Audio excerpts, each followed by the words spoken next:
আজি ମୁଁ ଫୁଲକୋବିର ଗୋଟିଏ ୟୁନିକ୍ ରେସିପି ପ୍ରସ୍ତୁତ କରି ଆଣିଛି। ଆପଣମାନେ ଜାଣିପାରିବେ ନାହିଁ ଫୁଲକୋବି ଚିଲି ଖାଉଛନ୍ତି କିମ୍ବା ଫୁଲକୋବି କଷା।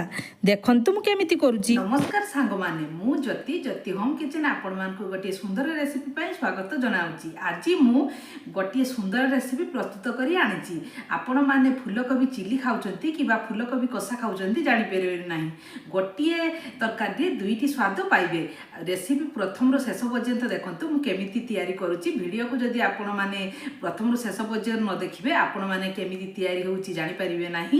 ଭିଡ଼ିଓରେ ଯଦି ନୂଆ ଅଛନ୍ତି ମୋ ଚ୍ୟାନେଲକୁ ଯଦି ସବସ୍କ୍ରାଇବ୍ କରିନାହାନ୍ତି ପ୍ଲିଜ୍ ସବସ୍କ୍ରାଇବ୍ କରିଦିଅନ୍ତୁ ଓ ପାଖରେ ଥିବା ବେଲ୍ ଆଇକନ୍କୁ ଦବି ଦିଅନ୍ତୁ, ଯାହାଫଳରେ ନୂଆ ନୂଆ ଭିଡ଼ିଓ ସର୍ବପ୍ରଥମେ ଦେଖିପାରିବେ। ଚାଲନ୍ତୁ ମୁଁ ରେସିପି କେମିତି ଷ୍ଟାର୍ଟ କରୁଛି ଆପଣମାନଙ୍କ ପାଖରେ ସେୟାର କରୁଛି।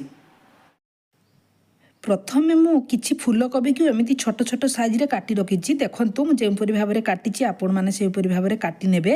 ମୁଁ ଗୋଟିଏ ଟମାଟୋକୁ କାଟି ରଖିଛି, ଦୁଇଟି ପିଆଜକୁ କାଟି ରଖିଛି ଓ ଗୋଟିଏ କ୍ୟାପ୍ସିକମ୍କୁ କାଟି ରଖିଛି। ପ୍ରଥମେ ଫୁଲକୋବିରେ ମୁଁ ସ୍ୱାଦ ଅନୁଯାୟୀ ଲୁଣ ଓ ଆବଶ୍ୟକ ମୁତାବକ କିଛି ହଳଦୀ ଗୁଣ୍ଡକୁ ଦେବି। ଦେଖନ୍ତୁ ସେସବୁକୁ ଦେଲା ପରେ ମୁଁ ହାତରେ ଭଲସେ ଗୁଳେଇ ଦେଲି। ଦେଖନ୍ତୁ ମୁଁ ଭଲସେ ଗୁଳେଇ ଦେଲି।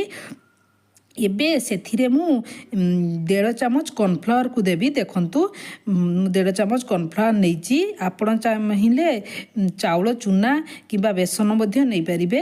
ଏବେ ସେସବୁ ଦେଲା ପରେ ମୁଁ ଭଲସେ ଗୁଳେଇ ଦେଲି। ଦେଖନ୍ତୁ ମୁଁ ଭଲସେ ଗୁଳେଇ ଦେଇଛି।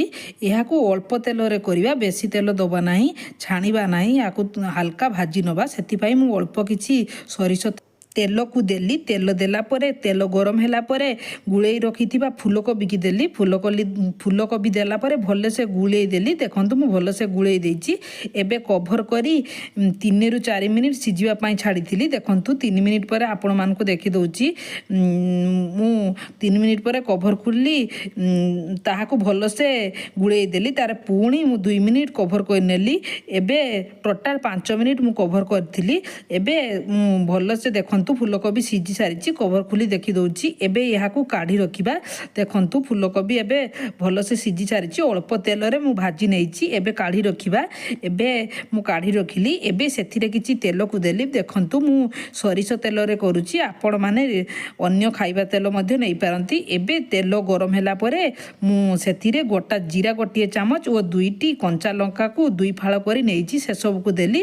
ସେସବୁ ଦେଲା ପରେ କାଟି ରଖିଥିବା ଟମାଟୋ, ପିଆଜ ଓ କ୍ୟାପ୍ସିକମ୍କୁ ଦେଲି। ସେସବୁ ଦେଲା ପରେ ମୁଁ ଭଲସେ ଗୁଳେଇ ଦେଲି। ଏବେ ମସଲା ହାଲକା ସିଝିବା ପାଇଁ, ମଉଳିବା ପାଇଁ ଓ ସ୍ୱାଦ ଅନୁଯାୟୀ ଲୁଣ କିଛି ଦେଲି।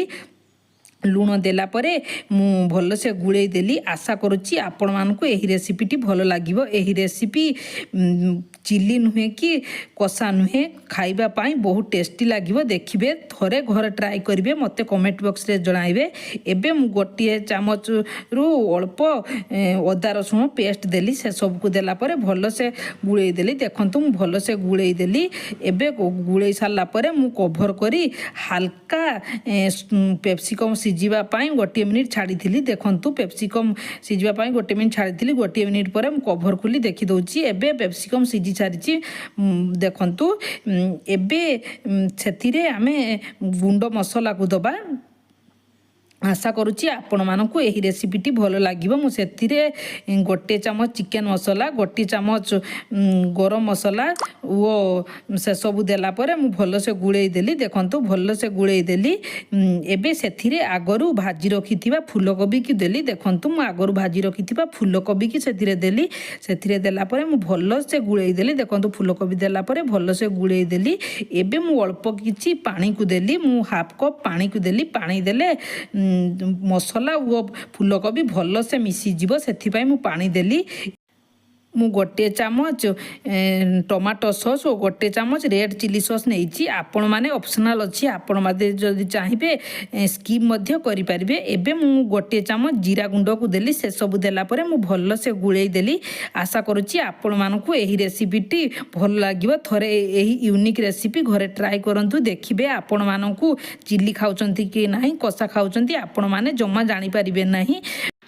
ଏବେ ତରକାରୀଟି ପ୍ରସ୍ତୁତ ହୋଇସାରିଛି। ଦେଖନ୍ତୁ ମୁଁ ଆପଣମାନଙ୍କୁ ଦେଖିଦେଉଛି କେତେ ସୁନ୍ଦର ଦେଖାଯାଉଛି। ଏହିପରି ଗରମ ଗରମ ପ୍ରସ୍ତୁତ କରନ୍ତୁ ଓ ରୁଟି କିମ୍ବା ଭାତ ସହିତ ଖାଆନ୍ତୁ। ଯେଉଁଥିରେ ଖାଇଲେ ଆପଣମାନଙ୍କୁ ମନ ପସନ୍ଦ ଲାଗିବ। ଏହିପରି ନୂଆ ନୂଆ ଚ୍ୟାନେଲ୍ ଦେଖିବା ପାଇଁ ମୋ ଭିଡ଼ିଓକୁ ସବୁବେଳେ ସବସ୍କ୍ରାଇବ୍ କରିଦେଇ ଯାଆନ୍ତୁ।